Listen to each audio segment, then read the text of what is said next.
Hello everyone, I hope you are doing well. Welcome to the series of BPSC PT crash course. तो जैसा कि हम लोगों ने प्रीवियस लेक्चर में आपको मॉडर्न हिस्ट्री में जो टॉपिक हम लोगों ने डिस्कशन किया था वो हमारा end of the Mughal dynasty था, जिसमें हम लोगों ने decline of the Mughal empire पढ़ा था और जो लेटर मुगल्स था उस लेटर मुगल्स के बारे में हम लोग डिस्कस किया था। तो जो हम लोग मॉडर्न हिस्ट्री जो मॉडर्न हिस्ट्री आपको शुरू होता है वो आपको डिक्लाइन ऑफ लेटर मुगल्स के बाद ही शुरू होता है। तो सबसे पहला जो हम लोग टॉपिक का डिस्कशन करेंगे वो है कि आपको जो मॉडर्न हिस्ट्री का जो सबसे पहला जो टॉपिक का यहाँ डिस्कशन होगा हमारा, अगर मॉडर्न हिस्ट्री का टॉपिक की हम बात करें तो सबसे पहला जो हमारा यहाँ डिस्कशन होगा मॉडर्न हिस्ट्री में, तो सबसे पहले अराइवल्स होगा। जो अराइवल्स ऑफ यूरोपियंस था, यहाँ पर क्या हो गया, अराइवल्स ऑफ यूरोपियंस। तो यूरोपियंस जानते हैं, जो यूरोपियन कंट्री है सब उसका पार्ट है, चाहे वो पुर्तगाल हो, पोर्तुगीज हो या डच हो, जो डेनमार्क से आपको वहां पर आए थे इंडिया में ट्रेड करने, और वो चाहे इंग्लिश हो जो कि इंग्लिश ईस्ट इंडिया कंपनी है, चाहे वो फ्रेंच हो। तो सबसे पहला जो हमारा टॉपिक होगा जहां से आपको रियल मॉडर्न हिस्ट्री जो शुरू होता है वो आपको ये अराइवल से शुरू होता है। जो मतलब किस किस मतलब इंग्लिश का जो अराइवल हुआ था इंडिया में वो यूरोपियन अराइवल था, तो अराइवल ऑफ यूरोपियंस। तो यहाँ सबसे पहले हम लोग पोर्तुगीज के बारे में पढ़ेंगे, उससे रिलेटेड जो मतलब आपको रूलर वहां से मतलब इंडिया आके यहाँ से ट्रेड किया, उसने कैसे किस तरह मतलब कि टेरिटरी को ऑक्युपाई किया, कौन कौन से उसने युद्ध लड़ा, कौन कौन से उसने वार किया, वो हम लोग देखेंगे। उसी तरह डच के बारे में पढ़ेंगे जो सबसे, फिर इंग्लिश के बारे में पढ़ेंगे, सबसे लास्ट में जो फ्रेंच आया वो आपको उसके बारे में पढ़ेंगे। तो जैसा कि आप लोग जानते हैं कि पोर्तुगीज सबसे पहले आने वाला यूरोपियन से और सबसे लास्ट में जाने वाला, first to come and last to go, ये आपको पोर्तुगीज है, first to arrive and last to go. तो अगर हम पोर्तुगीज की बात करें तो जो इस तरह ही सिलेबस आगे बढ़ेगा। फिर वार्ड्स में देखेंगे तो वार्ड्स में कार्नेटिक हो गया, बैटल ऑफ प्लासी हो गया, आपको नेपाल वार हो गया, बर्मा वार हो गया, मराठा वार हो गया, सिंध हो गया, सिख वार हो गया। तो सिलेबस हमारा इस तरह ही जाएगा। फिर 1915 का जो पोस्ट के बाद पढ़ेंगे गदर मूवमेंट, कोमागाटू माडू इंसिडेंट, लखनऊ पैक्ट, जो जो इंपॉर्टेंट है, जो आपको बीपीएससी पीटी में आपको पूछा जा रहा है वो टॉपिक हम यहाँ डिस्कस करेंगे। जैसे लखनऊ पैक्ट हो गया, चंपारण सत्याग्रह हो गया, अहमदाबाद में स्ट्राइक हो गया, जो फर्स्ट हंगर स्ट्राइक बोला जा रहा है, जो फर्स्ट सिविल डिसओबीडियंस जो हमारा स्ट्राइक था वो चंपारण सत्याग्रह जो 1917 में आपको हुआ था, खेदा सत्याग्रह हो गया 1918 में, रॉयलेट एक्ट हो गया 1919 में, जालियांवाला बाग इंसिडेंट जो 1919 में हुआ था रॉयलेट एक्ट के बाद, फिर Khilafat and non cooperation movement, Swarajist हो गया, साइमन हो गया, बटलर कमीशन हो गया। फिर इलेक्शंस की बात करें तो वर्ल्ड वार 2 हुआ था, उसके बाद आयरन म्यूटनी हो जो हुआ था रॉयल नेवी का। फिर ट्राइबल्स मूवमेंट की यहाँ से बहुत सारा क्वेश्चन पूछा था, जैसे जो जो इंपॉर्टेंट मूवमेंट्स है, वैसे तो बहुत सारा मूवमेंट्स हुआ लेकिन जो जो इंपॉर्टेंट मूवमेंट्स है, जो जो हिस्टोरिकल जो बुक में जो हिस्ट्री, चाहे वो स्पेक्ट्रम हो या किसी और मतलब अगर हिस्ट्री का जो यूपीएससी और बीपीएससी रिलेटेड जो बुक्स है उसमें जो मेंशन है वो टॉपिक हम लोग डिस्कस करेंगे। जो खासी मूवमेंट, रामोसी हो गया, खोंड अपराइजिंग्स हो गया, ताना भगत मूवमेंट, सिंह पोस्ट हो गया, इसमें जो लीडर्स इससे मतलब रिलेटेड थे वो लीडर्स के बारे में डिस्कस करेंगे। उस मूवमेंट में क्या रिजल्ट हुआ, क्या एविडेंसेस है, ब्रिटिश ने इस मूवमेंट को किस तरह से आपको सप्रेस किया, वो हम लोग यहाँ देखेंगे।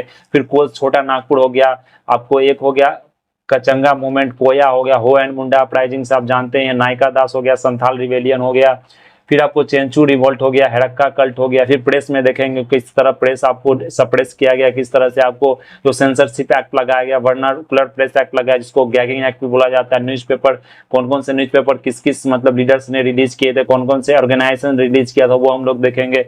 फिर जो फेमस न्यूज़पेपर उसके बारे में डिस्कस करेंगे। फिर एजुकेशन सिस्टम किस तरह से मदरसा सेटअप हुआ, इंग्लिश कॉलेज सेटअप हुआ, किस तरह से ब्रिटिश ने कौन कौन सा कॉलेज सेटअप किया, हमारे फ्रीडम फाइटर्स उन्होंने किस तरह का कॉलेज सेटअप किया वो लोग देखेंगे। तो यहाँ पर वही इसी तरह पीजेंट सरप्राइजल हो गया, एसोसिएशन के बारे, मूवमेंट्स के बारे में, जो डिफरेंट सोशल रिफॉर्म मूवमेंट्स था। तो ये एक मतलब मॉडर्न हिस्ट्री एक बहुत इंपॉर्टेंट पार्ट है आपको हिस्ट्री का। तो यहाँ से सबसे ज्यादा क्वेश्चन आपको पूछा जाता है, अगर आप मतलब यूपीएससी की बात करें या आप मेंस में भी देख ले तो सबसे ज्यादा क्वेश्चन यहाँ से पूछा जाता है और करंट रिलेटेड क्वेश्चन ज्यादा होता है यहाँ से। अगर आप देख ले तो मतलब जो बीपीएससी से सिलेबस है वहां भी सबसे ज्यादा क्वेश्चन आपको मॉडर्न हिस्ट्री से पूछा। तो ये लोग जो, तो क्या करेंगे हम लोग, जो सिलेबस डिस्कस करेंगे, जो मतलब इससे रिलेटेड टॉपिक डिस्कस करेंगे वो बहुत डिटेल में यहाँ डिस्कस करेंगे, जो आपको बीपीएससी पीटी के लिए ज्यादा इंपॉर्टेंट हो। तो चलिए हम लोग सबसे पहले जो मतलब इसमें मूव करते हैं आगे। तो सबसे पहले जो हम लोग जो पहला टॉपिक हमारा कौन सा हो गया, मॉडर्न हिस्ट्री का। तो सबसे पहला टॉपिक हमारा मॉडर्न हिस्ट्री का वो है आपको पोर्तुगीज के बारे में। तो अगर पोर्तुगीज की बात करें तो यहाँ देख सकते हैं जो सबसे पहला जो पोर्तुगीज अराइवल था इंडिया में वो कौन सा था। अगर यहाँ देखें तो सबसे पहले आपको पोर्तुगीज समय जो राज होता था, मतलब जो मतलब राजा राज करता उसका नाम था प्रिंस हेनरी द नेविगेटर। तो ये निक नाम इसका नेविगेटर था, इससे इसका प्रिंस नेविगेटर नाम पड़ा, तो ये प्रिंस हैंस द नेविगेटर। ये आपको मतलब 1394 से 1466 में पहला पोर्तुगीज था जो अराइव किया। इंडिया में अराइवल नहीं किया, ये केप ऑफ गुड होप बोला था, वहां तक इसने अराइव किया। फिर बार्थोलोम डियाज था, ये भी फर्स्ट नॉन यूरोपियन बोला जाता है जो इंडियन ओशियन में फ्रॉम द अटलांटिक से ये रीच किया। मतलब ये आपको इंडिया अराइव नहीं किया, लेकिन अटलांटिक ओशियन से इंडियन ओशियन तक ये पहुंचा। ये किसका क्या नाम था? बार्थोलोमो डियाज। ये 1487, ये डेट आपको याद रखना, यहाँ से बहुत सारा क्वेश्चन आपको पूछा जाता है। अगर नेक्स्ट देखो तो वास्को डिगामा था। वास्को डिगामा का यहाँ देख सकते हैं फिगर। तो वास्को डिगामा का जो आपको मतलब जो इंडिया में जो अराइवल हुआ वो कब हुआ? 1498 में। ये डेट याद रखना, 1498 में अराइवल हुआ, 1498 ईस्वी में। Headed the first Portuguese India, ये फर्स्ट पोर्तुगीज है जो इंडिया में आपको अराइव किया, इंडिया में पहुंचा आपको, armada. Discovered a new route to India from Europe, तो यूरोप से पहला जो मतलब आपको जो रूट का डिस्कवरी किया, चाहे वो रूट आपको सी रूट हो, तो वो किसने डिस्कवर किया? Vasco da Gama.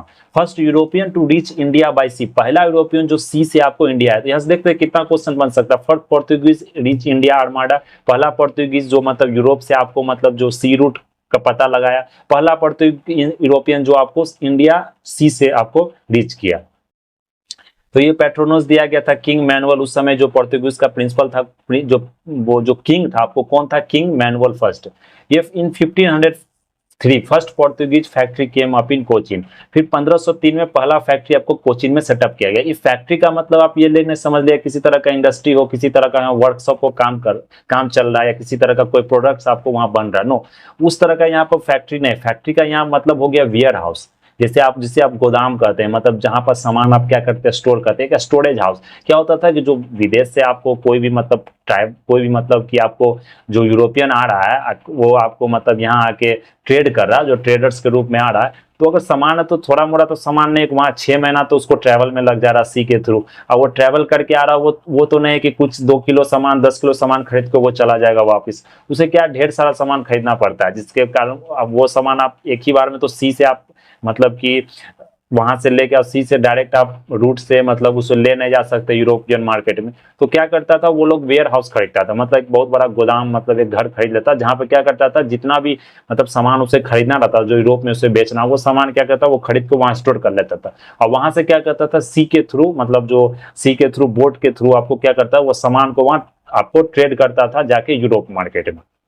तो ये मतलब प्रोसेस था आपको। तो फैक्ट्री का मतलब वही हुआ कि वेयर हाउस हो गया कि स्टोरेज हाउस हो गया आपको। जो सबसे पहला जो सेटअप हुआ था, ये आपको क्रोनोलॉजी पूछा था, तो जो फैक्ट्री का जो सेटअप हुआ था सबसे पहला वो कहाँ हुआ था? वो आपको कोचीन में हुआ था। फिर 1505 में जो सेकंड फैक्ट्री का आपको सेटअप हुआ वो कहाँ हुआ? कैनानोर में हुआ आपको। ये कैनानोर आप देख सकते हैं जगह, तो कैनानोर में हुआ। तो ये याद रखना, फर्स्ट कोचीन में, सेकंड कैनानोर में। उसके बाद जो ये तो ट्रेडर्स था फ्रांसिस्को जो आपको वास्को डिगामा था।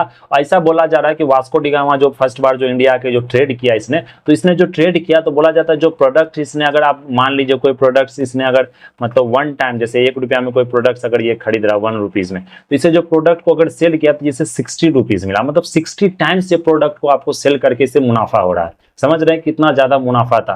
तो उसके बाद क्या हो गया, धीरे धीरे बहुत सारे यूरोपियंस को ये पता चलने लगा कि अरे इतना अमीर कैसे हो रहा है, मतलब आप एक तरह से एक ट्रेडर से आप इतना ज्यादा मतलब तुरंत इतना अमीर हो गए, इतना ज्यादा आपका पावर हो गया, इन्फ्लुएंस हो गया। बहुत सारे मतलब जो यूरोपियंस थे उसने मतलब पता लगाया ये कौन से रूट से ये मतलब व्यापार कर रहा है, कौन से रूट से ये ट्रेड कर रहा है। तो बताया जा रहा है कि 60 टाइम्स मतलब कि जो उसका भोवेस था, 60 टाइम जो मतलब जो उसने जो सामान खरीदा था उस सामान का कीमत आपको 60 टाइम्स हो गया। तो ये बहुत ज्यादा मतलब प्रॉफिट आपको था इंडिया से ट्रेड करना।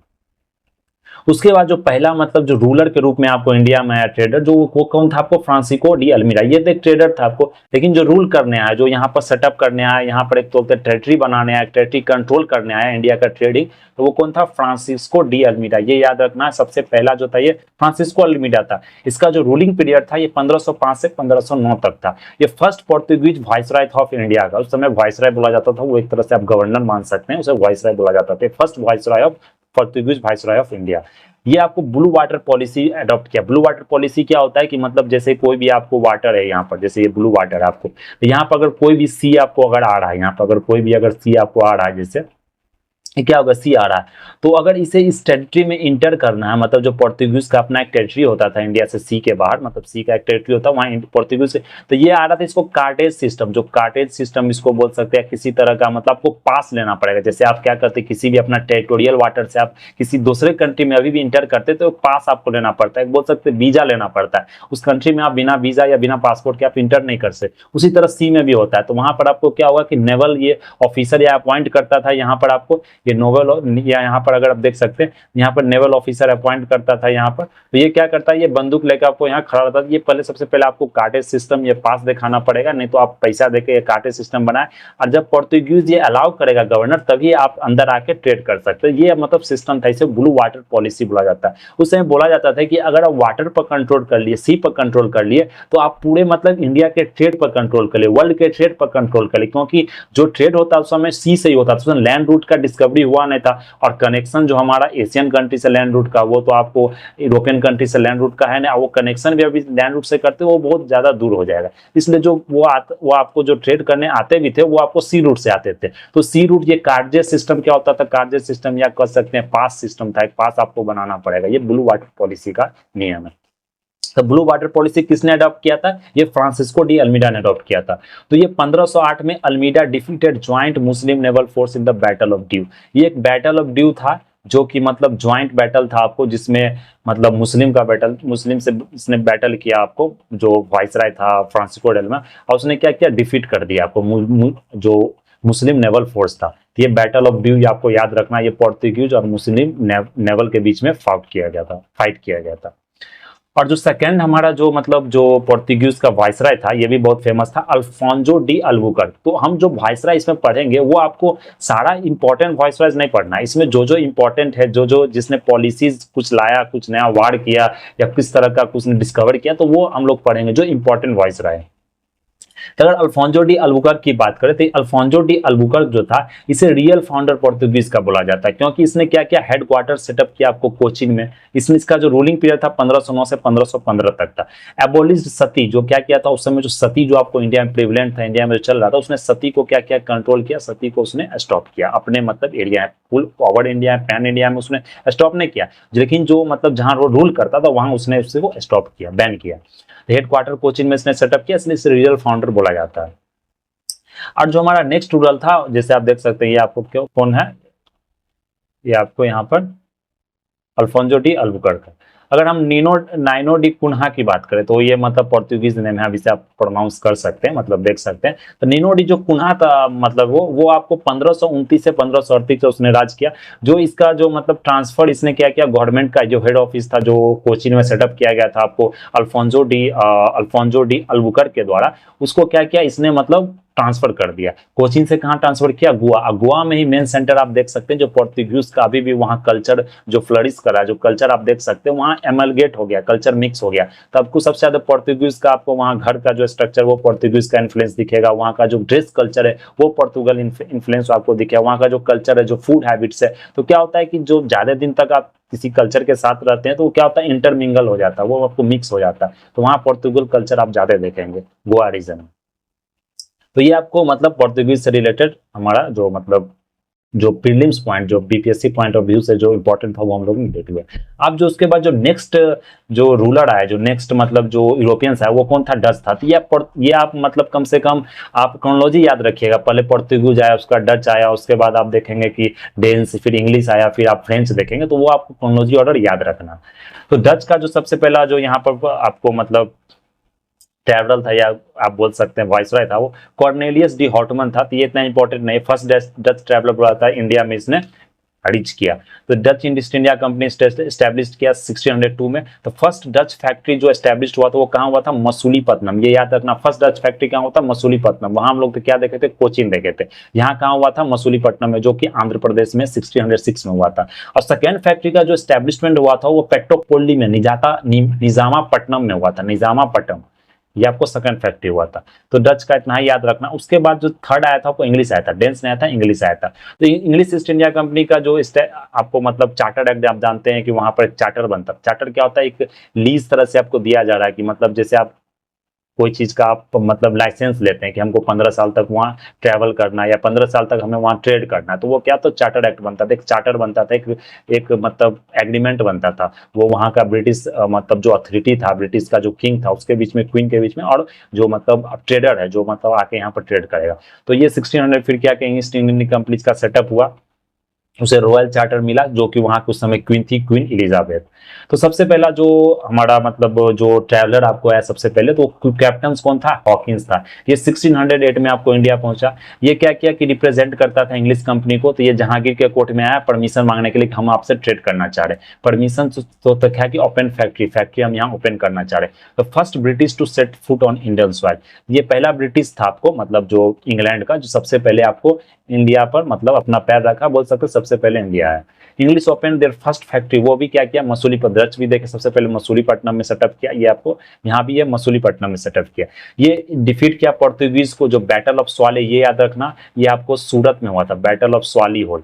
इसने बैटल ऑफ स्वाली होल में क्या किया, पोर्तुगीज को डिफीट किया। ये आपको सूरत में हुआ था। फिर अगर देखें नेक्स्ट, तो sir Thomas Roy, next traveller था आपको। ये 1615 में 1615 में आया। इसको किसने सेंड किया था, किंग जेम्स फर्स्ट, जो एम्बेसडर था आपको, वो जहांगीर कोर्ट में था, उसने इसको क्या किया, सेंड किया। सक्सेसफुल इन ऑब्टेनिंग रॉयल फरमान, ये आपको रॉयल फरमान लाने में मतलब सक्सेसफुल ऐसे परमिशन ग्रांट हो गया।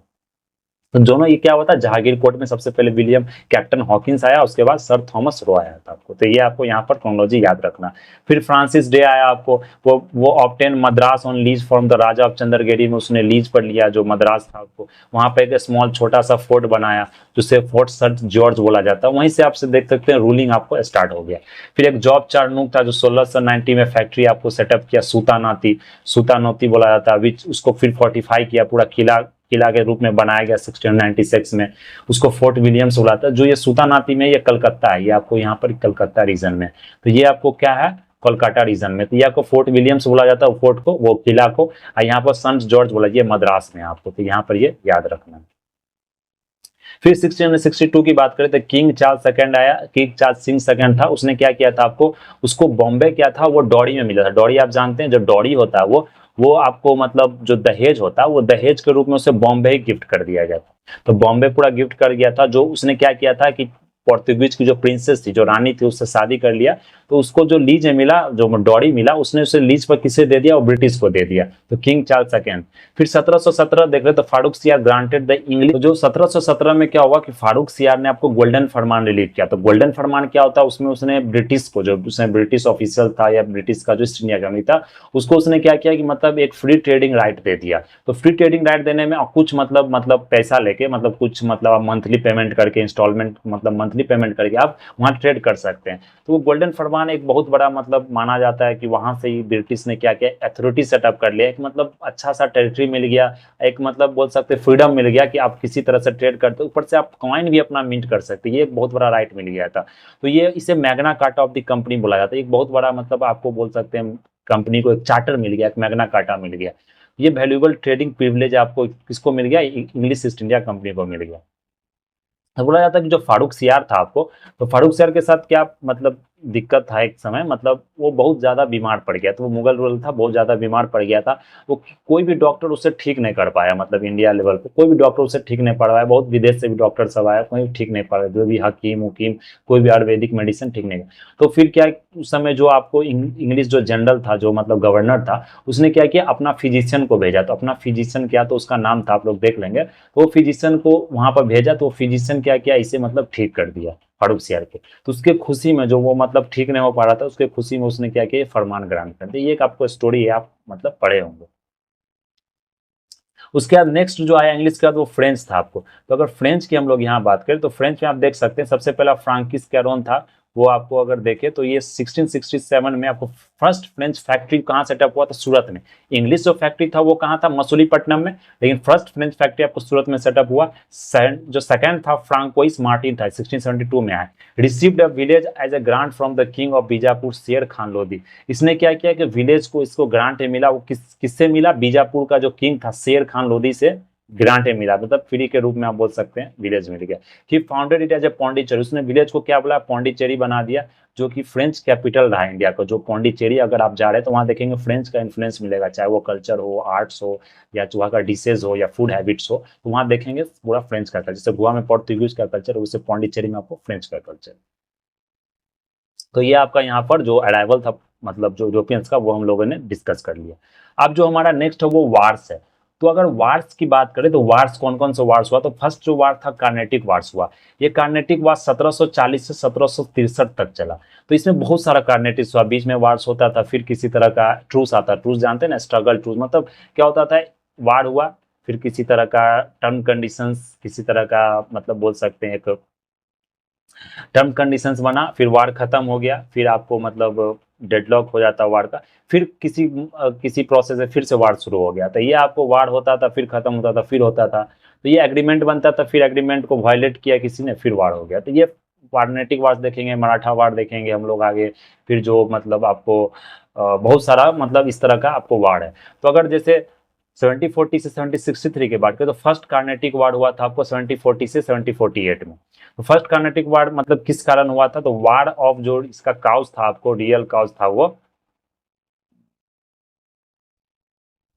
तो ये रियल जो काउज था, ये war of Austrian succession Europe. उस समय जो ऑस्ट्रेलिया में आपको जो रूल चल रहा था, उसमें कौन सा आगे सक्सेसर बनेगा, उसके कारण ये वार था फ्रेंच में और इंग्लिश में। ये बैटल ऑफ सेंट थॉमस हुआ, ये आपको मतलब वहां पर बैटल ऑफ सेंट थॉमस बोल सकते हैं, ये आपको बंगाल में हुआ था। बैटल ऑफ सेंट थॉमस हुआ फर्स्ट कार्नेटिक वार्स में। फिर उस समय जो फ्रेंच गवर्नर कौन था, डुप्लेक्स था। मानते हैं कि बहुत मतलब इसे एक तरह से ग्रेट माना जाता है, मतलब अगर जनरल गवर्नर जनरल की बात करें तो ये कभी किस लड़ाई हारा नहीं था ब्रिटिश से आपको। मेजर स्ट्रेंजर लॉरेंस, उसने ब्रिटिश का जो जनरल था मेजर स्ट्रेंजर लॉरेंस था। अनवरुद्दीन खान जो नवाब ऑफ द कार्नेटिक था, आपको वो भी इस वार में इंगेज हुआ आपको। फिर ये वार जो इंड हुआ वो किस ट्रीटी के कारण इंड हुआ, treaty of Aix la Chapelle in Europe. ये जो ट्रीटी हुआ ये ड्रॉ हो गया, किसी तरह का कंक्लूजन आपको नहीं आया। Madras was given back to English, उसके बाद क्या मद्रास जो था वो इंग्लिश को दे दिया गया, और जो लुइस वर्जिन नॉर्थ अमेरिका में था वो फ्रांस को दे दिया गया। तो इंडिया का जो मतलब टेरिटरी था वो आपको इंग्लिश को दे दिया गया, और फ्रांस जो नॉर्थ अमेरिका टेरिटरी था वो फ्रांस को दे दिया। इसी तरह ये वार आपको फर्स्ट कार्नेटिक वार का जो एंडिंग हुआ ट्रीटी हुआ, ट्रीटी ऑफ एक्सला चापली, ये आपको ध्यान रखना। फिर सेकंड कार्नेटिक वार जो हुआ आपको 1749 से 54 में, ये मोहम्मद अली के बीच में और चंदा साहब के बीच में, और नवाबशिप ऑफ कार्नेटिक और आरकोट। ये मुजफ्फर जंग और Nasir Jang for the post of Nizam of Hyderabad, succession disputes at Carnatic and Hyderabad, इसके कारण हुआ। डुप्लेक्स क्या था, वो आप इंटरफेयर किया, इसमें इंटरफेयर करने के बाद फ्रेंच सपोर्ट मुजफ्फर जंग को किया और चंदा साहब को किया। तो फिर three allies एम्ब्यूज and kill Anwaruddin at the battle of amber में क्या किया, अनवरुद्दीन को उसने मार गिराया। मुजफ्फर जंग बिकेम हैदराबाद का निजाम बन गया, Mohammed Ali became the Nawab the Carnatic. French army surprise and killed Nasir Jung in Hyderabad. फिर एक पीस ट्रीटी साइन हुआ, treaty of Pondicherry with English. तो इसमें ध्यान रखना जो सेकंड कार्नेटिक वार हुआ फ्रेंच और इंग्लिश के बीच में हुआ, उसमें आपको कार्नेटिक का नवाब था और हिजाम का नजरब था, वो भी सब शामिल हो गया। और लेकिन जो इसमें मेन इंपॉर्टेंट है वो कौन सा ट्रीटी हुआ था, ट्रीटी ऑफ पौंडीचेरी हुआ, जिसमें इंग्लिश के साथ हुआ 1755 में। इतना ही इसमें ध्यान रखना पीटी के लिए। थर्ड कार्नेटिक वार की बात करें तो ये काउंट डी लैली फ्रेंच गवर्नर उस समय था, फ्रेंच जनरल था। ये मतलब उतना अच्छा आपको जनरल नहीं था। ब्रिटिश लेफ्टिनेंट आपको जनरल आयरकुट के बीच में 7 ईयर्स का वार जो यूरोप में, उसके कारण ये हुआ था। इसमें बैटल ऑफ वांडी वास हुआ, जो कि इसने फ्रेंच को आपको बुरी तरह हरा दी गया। War ended with treaty of Paris के साथ ये वार आपको एंड हो गया। British decisively defeated the French. उसके बाद ट्रीटी, उसके बाद क्या होगा, फ्रेंच को मतलब एक ही जगह पौंडीचेरी में ही उतना ही रूल करता था, उसका रूल आगे नहीं बढ़ पाया, उतना ट्रेड भी उसका उतना ही रहता था। आज कुछ भी अगर बाहर से अगर किसी तरह से सपोर्ट ले रहा तो उसे परमिशन लेना पड़ेगा, इस तरह का ट्रीटी था वो। तो इतना हम लोग यहाँ पर ध्यान रखेंगे। अगर नेक्स्ट बैटल की बात करें तो बैटल ऑफ प्लासी। तो बैटल ऑफ प्लासी जानते हैं बहुत इंपॉर्टेंट आपको वार था। इसमें सिर्फ से डिसाइड हो जाता है कि इंडिया में कौन सा रूल आपको होगा, ब्रिटिश का होगा या इंडिया का जो मुगल एम्पायर था उसका रूल होगा। तो बैटल ऑफ प्लासी, ये डेट याद रखना, डेट ही पूछा जाता है, ये बहुत इंपॉर्टेंट बैटल है। इसका जो बैटल ऑफ प्लासी कब हुआ था, 23 जून 1757, 23 जून 1757। 2 जून 1757 में ट्रीटी ऑफ अलीनगर साइन हुआ। Siraj consider to all demands of Siraj, जो समय जो आपको मतलब ब्रिटिश बोल सकते मुगल एम्पायर जो था, वो क्या किया, सब डिमांड ब्रिटिश का आपको एक्सेप्ट किया। अगर बिट्रेयर्स देखे, जो उस समय धोखेबाज जो था, जो उसने धोखा दिया था, वो कौन था? मीर जाफर था। इसलिए कि कभी डायलॉग में बोला जाता है कि अब मीर जाफर की तरफ, मतलब ये मीर जाफर है, मतलब क्या धोखा देने वाला आदमी। मानिक चंद हो गया, हामिद चंद, ये सब क्या क्या ब्रिटिश से हाथ मिला लिया। जगत सेठ, घसीटी बेगम भी इसमें थी, खादिम खान, ये सब डिफीट कर दिया। उस समय क्लाइव से लड़ाई हुआ था, सिराजुद्दौला उस समय था, सिराजुद्दौला का उसने हरा दिया। फिर सिराजुद्दौला जो लास्ट इंडिपेंडेंट नवाब था बंगाल का, Robert Clive, British India company था, उस दोनों के बीच में लड़ाई हुआ था। दस्तक क्यों लड़ाई हुआ था? क्योंकि दस्तक जो दिया गया था उसका मिसयूज करने लगा कंपनी का सर्वेंट, करप्शन बढ़ने लगा। फोर्ट विलियम था, उसको उसने क्या किया था? सराउंड कर दिया था। वहां पर उसने क्या किया, मतलब जो गोली था, जो बंदूक था, उसको लगाने लग गया। विलियम, फोर्ट विलियम जो फोर्ट था आपको। Several English man imprison. अब ये जो ब्लैक होल ट्रेजरी था, उसमें क्या किया, बोला जाता है कि एक मतलब छोटा सा रूम था, बोलते 6 बाय 6 का फीट का रूम था। उसमें क्या किया कि 200 आदमी को वो मतलब उसमें डाल के और बंद कर दिया। तो आप देख सकते हैं इतना रूम में 200 आदमी हो ही नहीं सकता। ब्रिटिश मतलब जो हिस्टोरियन वो बोलते हैं कि इतना आदमी, लेकिन अगर आप अगर प्रैक्टिकल सोचे तो इतना आदमी, अगर अगर आदमी का अगर मतलब हाइट और वेट के हिसाब से देखो, इतना आदमी एक रूम में आप मतलब डाल नहीं सकते, एक रूम में आपसे बंद नहीं कर सकते। उसके कारण क्या, सफोकेशन के कारण। वाटर भी उसने डिमांड किया तो वाटर उस मतलब जितना भी कैदी था उससे नहीं दिया गया। उसके कारण क्या, बहुत सारे ब्रिटिश जो आर्मी था, ब्रिटिश सोल्जर था, उसका मौत हो गया। ये ब्लैक होल ट्रेजडी था, ये भी एक कारण था आपको। 1757 में nawab had to make peace with English and humiliating treaty Alinagar. 1757 में आपको अलीनगर का जो ट्रीटी हुआ था बहुत ह्यूमिलेटिंग ट्रीटी था, ये आप ध्यान रखना। नवाब जो था had to restore to the English their former privilege of trade, grant permission to fortify Calcutta, and even pay compensation amount for the loss suffered by the English. ये कंपनसेशन भी आपको पे करना पड़ गया वार के बाद। ये आपको फिर इंग्लिश क्या किया, मतलब जीत गया वार में, तो फिर नवाब को मीर जाफर से रिप्लेस कर दिया आपको। प्लासी ऑफ कॉन्स्पिरेसी जो 1757 में इसने मीर जाफर ने कॉन्स्पिरेसी किया था, कॉन्स्पिरेसी धोखेबाजी जो किया था। फिर इंग्लिश फोर्स से लेड बाय क्लाइव, जो क्लाइव जो इंग्लिश फोर्स किया था, उसने डिफीट किया नवाब आर्मी को। Lord Clive was confirmed as governor of Bengal बना। Company was granted undisputed right to free trade in Bengal, Bihar, Odisha. पहले क्या था कि आप मतलब किसी तरह का पेमेंट करके तब आप मतलब ट्रेड करते, आप क्या था, फ्री ट्रेड मिल गया। बंगाल, बिहार और उड़ीसा में आप जितना मन उतना ट्रेड कर सकते बिना किसी तरह का पेमेंट किए। कंपनी रिसीव्ड जमींदारी, जो 24 परगना आप जो कलकत्ता में, उसका पूरा जमींदारी राइट मिल गया, वहां से वो आपका लैंड रेवेन्यू कलेक्ट कर सकता। All the French settlement in Bengal was surrender to the English. जितना ही फ्रेंच सेटलमेंट था बंगाल, वो इंग्लिश को सरेंडर कर दिया गया। Mir Jafar was force to step down Mir Kasim. फिर धीरे धीरे क्या, मीर जाफर को भी उसने बहुत सारा प्रेशर देने लगा, ब्रिटिश ने इतना पैसा दो, ये करो वो करो। तो मीर जाफर भी क्या किया, मतलब कुछ तरह का फ्रेंच से या किसी से मदद मांगने लगा। उसके बाद ब्रिटिश को समझ में आ गया, तो उसने मीर कासिम को, जो उसका बुलाया था दामाद था, उसे गद्दी पर बैठा दिया गया और मीर जाफर को हटा दिया गया। तो ये आपको बैटल ऑफ प्लासी के बारे में। अगर बैटल ऑफ बक्सर की बात करें तो यहाँ से जो ह्यूमिलेट हुआ था सिराजुद्दौला, तो उसने क्या किया कि दो मतलब कि जो मीर कासिम और जो इसे इतामुद्दौला बुला था, उसने क्या किया था, वहां पर जो कैपिटल जो जिसको नवाब बनाया गया था उसको, वो क्या किया, कैपिटल को मुर्शिदाबाद से मुंगेर मूव कर लिया, कैपिटल को बिहार में। जो बिहार में वहां पर उसने आर्मी को मॉडर्नाइज किया। वहां मुंगेर में आप देखते हैं हथियार का उसने फैक्ट्री भी खोला। मिसयूज ऑफ जो दस्तक हुआ था वो उसने किया ही था। Mir Kasim abolished all the inland duties, जितना भी ड्यूटीज था वो उसने बंद कर दिया। जितना भी आर्मी का दस्तक था उसने बंद कर दिया। अवध फ्लेट कर दिया। वहां पर सुजाउद्दौला और शाह आलम टू, जो मुगल एम्पायर था, नवाब अवध था, उसके साथ क्या उसने अलायंस फॉर्म किया कि हम लोग मिलकर लड़ाई करेंगे। लेकिन उस समय जो मतलब रूल जो आपको जनरल था Hector Munro, British army major Robert Clive उस समय का जनरल था, गवर्नर जनरल। तो मीर जाफर क्या किया, फाइट किया, ये दोनों। Mir Jafar was brought back to the throne. फिर मीर जाफर को जो हटाया था ब्रिटिश, फिर उसको आपको गद्दी पर जाके बैठा दिया। Clive was made as a governor and commander in chief of Bengal again. उसके बाद ट्रीटी ऑफ इलाहाबाद साइन हुआ 16 अगस्त 1765 में। वो रॉबर्ट क्लाइव के बीच में, सुजाउद्दौला इलाहाबाद का जो था उसके बीच में आपको साइन हुआ।